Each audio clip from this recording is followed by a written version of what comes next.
Juice కి ఒక quality ఉంటదండి. డబ్బుల్ని మిత్తికిస్తారనమాట. ఇంట్రెస్ట్.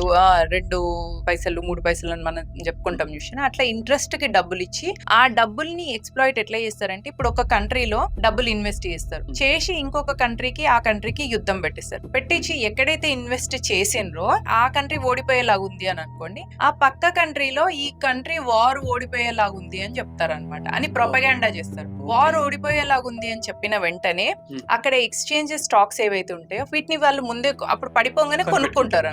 కొనుక్కున్న తర్వాత ఆ కంట్రీ గెలుస్తుంది కదా, గెలవగానే స్టాక్స్ అవన్నీ ఏమైపోతాయి, హై అయిపోతాయి. అయిపోయిన వెంటనే ఆ డబ్బులతో మళ్ళీ ఆ కంట్రీని మొత్తం గ్రిప్ లో చేసుకుంటారు. ఈ టాక్టిక్ అమెరికా అన్ని చోట్ల చేస్తుంది. హిండెన్బర్గ్ కూడా అదే రకమే.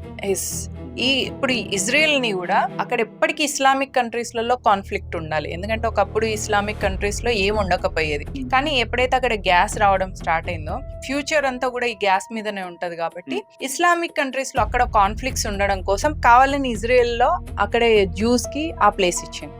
ఎప్పటి నుంచి అయితే జ్యూస్ ఆ ప్లేస్ లో ఉన్నారో, ఇక్కడ ఇస్లామిక్ కంట్రీస్ ఆ ప్లేస్ కోసం రియల్ ఎస్టేట్ ప్రాబ్లం వీళ్ళకు జ్యూస్ కు, అందుకే ఇజ్రాయెల్ కు ఇస్లామిక్ కంట్రీస్ కి ఎప్పటికీ పడదు. మళ్ళీ ఇజ్రాయెల్ లో ఉన్న జ్యూస్ ఎవరైతే ఉన్నారో వాళ్ళందరూ అమెరికాలో ఉన్న మల్టీనేషనల్ కంపెనీస్ అంతా వాళ్ళే. For that matter George Soros is also జ్యూ. Even American Trump కూడా వీళ్ళు పెట్టిన అసెట్ అని కూడా చెప్తారు. అంటే మొసాద్ ఏజెంటే జ్యూఏ ట్రంప్ అని కూడా చెప్తారు. కాబట్టి మల్టీనేషనల్ ఈ ఇంకో 4th EM ఏదైతే ఉందో, it plays a major role and it is concerned about money. Only money speaks. వీళ్ళకి ఎప్స్టీన్ ఫైల్స్ లో Epstein is also a Jew. And Trump అందులో ఇన్వాల్వ్ అయ్యి, అరబ్ షేక్స్ కూడా ఉన్నారు అందులో. కాబట్టి వీళ్ళు ఈ లాస్ట్ EM ఏదైతే ఉంటుందో అది మల్టీనేషనల్ దానిలో వీళ్ళకి ఓన్లీ మనీ స్పీక్స్.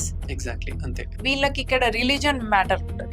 ఎన్ని కంట్రీని డిస్ట్రాయ్ చేస్తారు. Religion is like a proxy. Yes.